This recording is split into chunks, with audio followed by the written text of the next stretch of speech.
Philosophy, as far as fighting, would be, I mean, besides work ethic and understanding the martial arts, like the passion to learn more and more.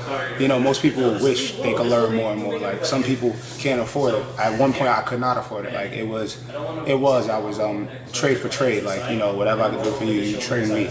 And that was a long time ago. Now it's like I'm in here putting in the work to get better at my striking, get better at my groundwork, working with different coaches. And when I say martial arts, like you have to have discipline.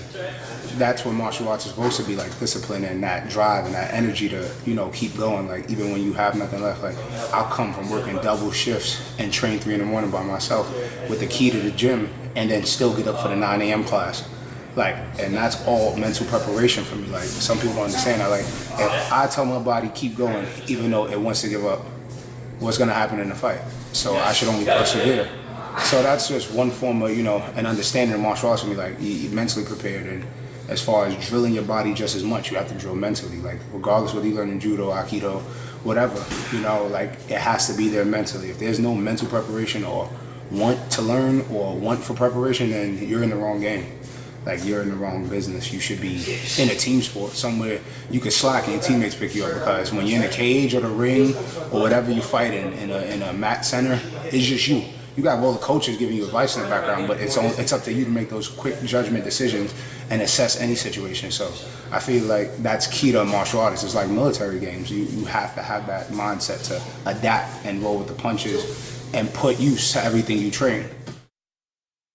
I came to Striker 101 and, you know, it made me knock out Savage. Like that's it. Like I don't look for no 3-round wars. I know the crowd loves that shit, but I got one goal in mind, just to get home in one piece of my kids and my family. So if I can get them out in one hit, that works for me. How long have you been training with Striking 101? It's over almost 2 years now. It's been almost 2 years now. I came to them, what was it, 2015 or so? Yeah, 2014, 2015, around that time. I was introduced by Bernard Cano. I came here to cross-train with him one time while he was here. And ever since then, I've been coming here. Like, I mean, I met Dami on the same fight card as New York Fight Exchange, so I met Dami there. Come to find out Dami trains here, so it's like, I work with a few good guys in here. I mean, I met Sensei John, like, after I was introduced to Striker 101. The first coach I met here, I think, was Crew.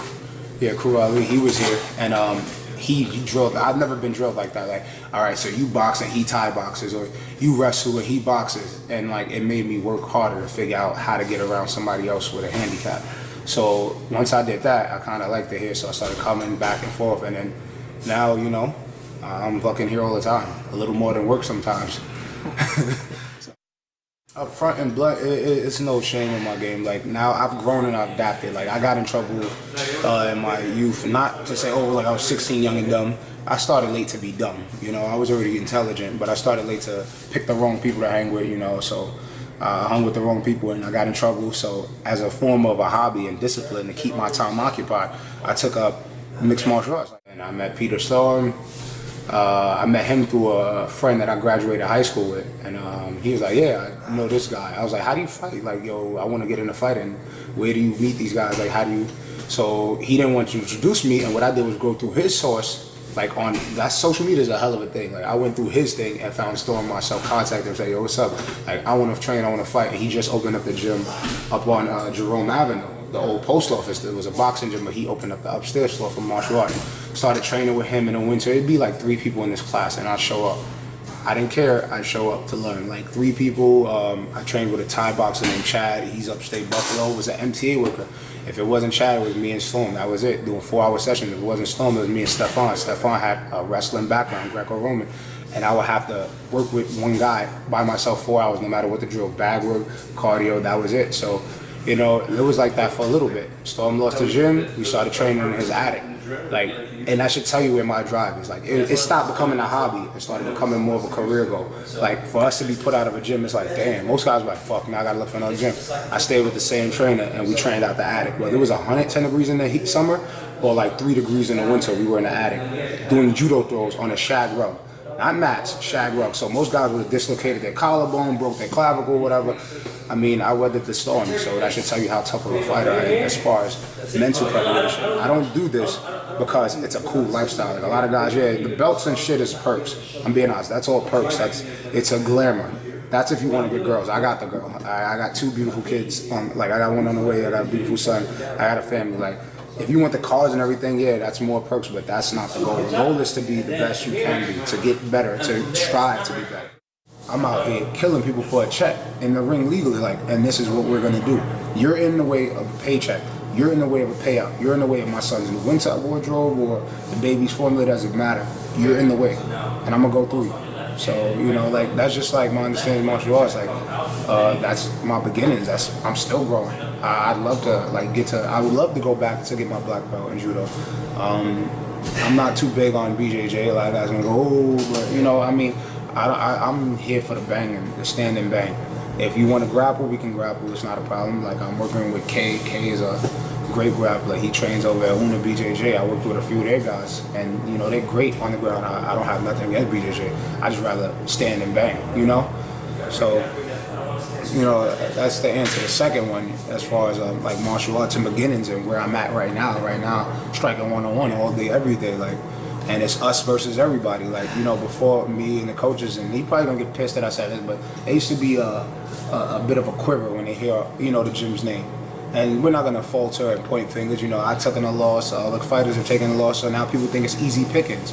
But you know, like gravity, what goes up must come down, and we're back on a come up, and it's not gonna be pretty. Like, I'm not playing with each opponent after each opponent.